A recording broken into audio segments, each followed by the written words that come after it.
The night I truly saw who she wasn't meant to be anything special, just another ordinary Friday, the kind that marks the end of a long week and nothing more. She mentioned a small work gathering, a quiet celebration for her marketing team landing a new client. She called it Loki, like it was some dull, meaningless event full of marketing jargon that I wouldn't understand or care about. She tossed the words over her shoulder as she spritzed perfume on her collarbone, never once looking my way. At the time, I shrugged it off. Why wouldn't I? She'd gone to work events before. But looking back now, I see the cracks I missed, the tiny details that didn't quite fit, like the new lingerie she slipped on without a word, as if it were just another routine. That set, I had bought it for her birthday. She'd told me it was too special to wear just anywhere. And then there was the black dress, the sleek, elegant one she always said made her feel dangerous, the one she reserved for nights with me. When I asked who would be there, she hesitated for the briefest moment.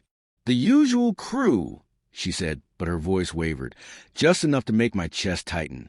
I offered to drive her, but she refused. Too quickly. "I'll just Uber. Easier that way," she said. I nodded, said nothing, but inside, something twisted. A voice I hadn't heard in years began whispering, crawling back from some dark corner of my mind. Still, I didn't want to be that guy, the jealous, insecure, clingy man. I'd never been that man.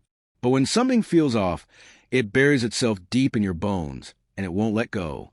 So at 10:15 p.m., instead of waiting on the couch like she asked, I grabbed my keys and drove out. I didn't tell her. I didn't know exactly what I was looking for. I just knew I couldn't sit still any longer. The address she gave me wasn't far, maybe 15 minutes away, but was in a neighborhood way too upscale for a junior marketing celebration. Big houses with manicured hedges, designer cars parked in wide driveways. That was red flag number one.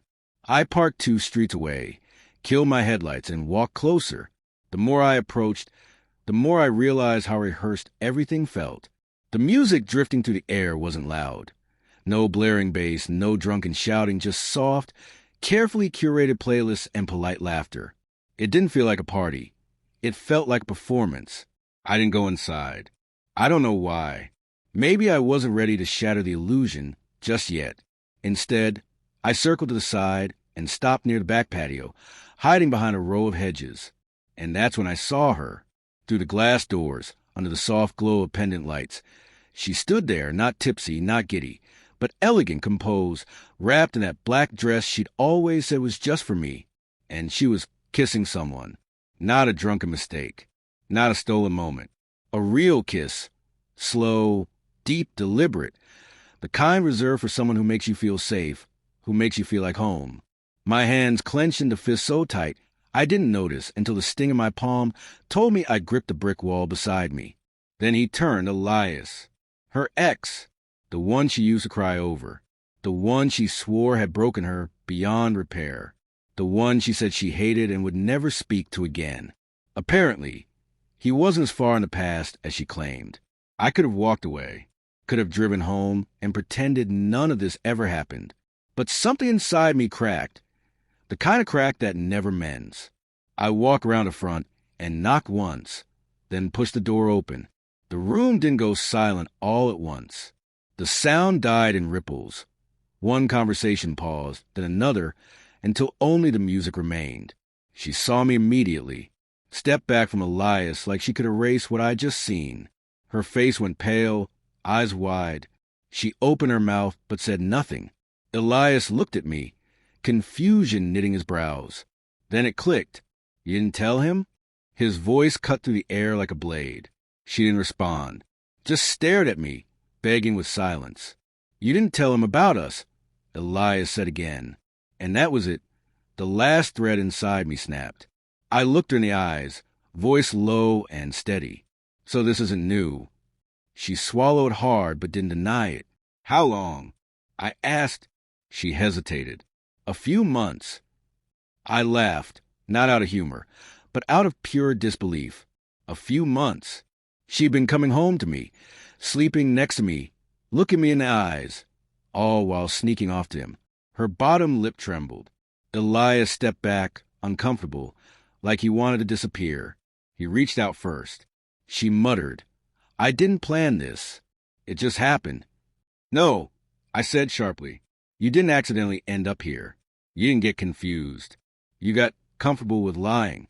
That's not confusion. That's cowardice." The silence that followed was suffocating. "I drove across the city tonight to pick you up," I said, "because I still cared. But you weren't planning on coming home with me, were you?" She stepped forward, voice barely a whisper. "Please, don't leave like this. We need to talk." I shook her off gently. "You didn't want to talk when you were kissing him." I turned and walked away, not once looking back. I don't know if she cried afterward. I don't know if Elias stayed. I don't care. That night, I lost someone I once thought I loved. But I found someone else, me, the version of myself who refuses to settle, refuses to be lied to, minimized, or treated like an afterthought. And I made a promise to myself. Never again will I be the man waiting outside while someone else holds what's mine. Never again.